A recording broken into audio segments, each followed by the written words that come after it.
दिल्ली के चप्पे चप्पे की खबरों पर हम रखते हैं पैनी नजर। तो अब यही खबरें आप देख सकते हैं हमारी ऐप पर। तो फिर देर किस बात की है, तुरंत जाइए प्ले स्टोर पर और जाके डाउनलोड कीजिए तेज तर्रार ऐप को। तुर्की और सीरिया सहित 4 देशों में भूकंप ने भारी तबाही मचाई है। तुर्की में नुर्दगी से 23 किलोमीटर पूर्व की ओर ये झटके महसूस किए गए।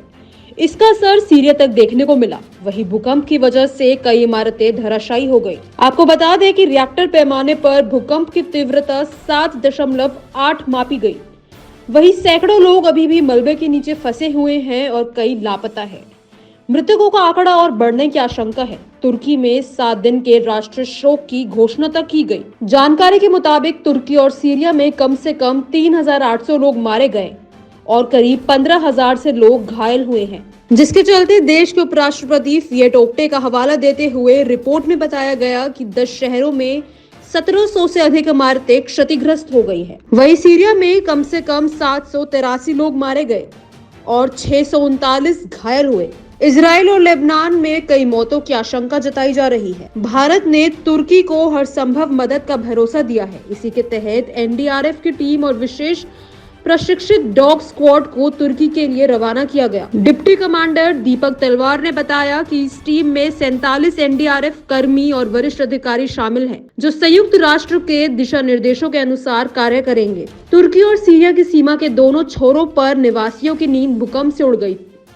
ठंडी बरसात व बर्फीली सर्दियों की रात में लोग बाहर निकल आए, क्योंकि झटकों के बाद इमारतें एक तरफ झुक चुकी थी और मजबूत झटके लगातार जारी थे। बचाव दल शहरों और कस्बों में मलबे के टीले खोजते दिखे, जहां कई लोग के चीखने की आवाजें सुनी जा सकती थी।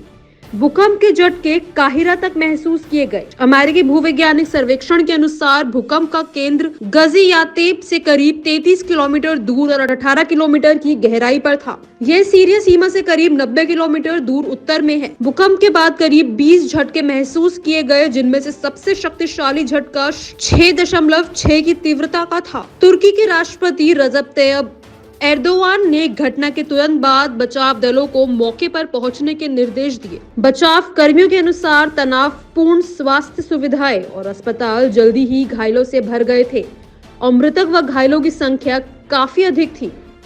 सीरिया लंबे समय से गृह युद्ध की चपेट में है। सर्द मौसम और बारिश बर्फबारी के बीच पहले ही नागरिक कई परेशानियों में फंसे थे, जबकि भूकंप के बाद हालात और भी खराब हो गए हैं। यहाँ कई केंद्रों में देश के अन्य हिस्सों से विस्थापित करीब 40 लाख लोग बदहाली में रह रहे हैं।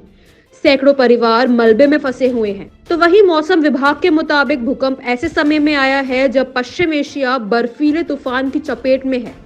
बर्फीला तूफान बृहस्पतिवार तक जारी रहने के आसार हैं। उत्तर पश्चिम सीरिया में विपक्ष के सीरियन सिविल डिफेंस ने विद्रोहियों के कब्जे वाले क्षेत्र में स्थिति को विनाशकारी बताते हुए कहा कि इमारतें ढहने से कई लोग मलबे में दब गए हैं। इसके साथ ही सीरियन सिविल डिफेंस ने लोगों से इमारतों के बाहर खुले स्थान पर रहने को कहा है।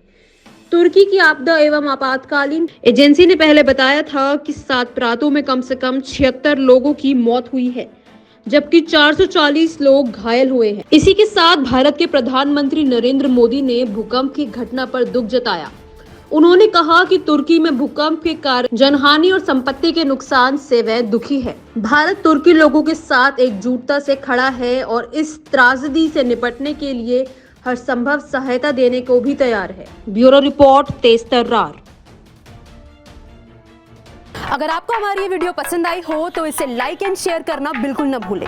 इसके साथ ही हमारे चैनल को जरूर सब्सक्राइब करें और हाँ, बेल आइकन भी जरूर दबाएं ताकि दिल्ली से जुड़ी तमाम खबरों की नोटिफिकेशन सबसे पहले आप तक पहुंचे।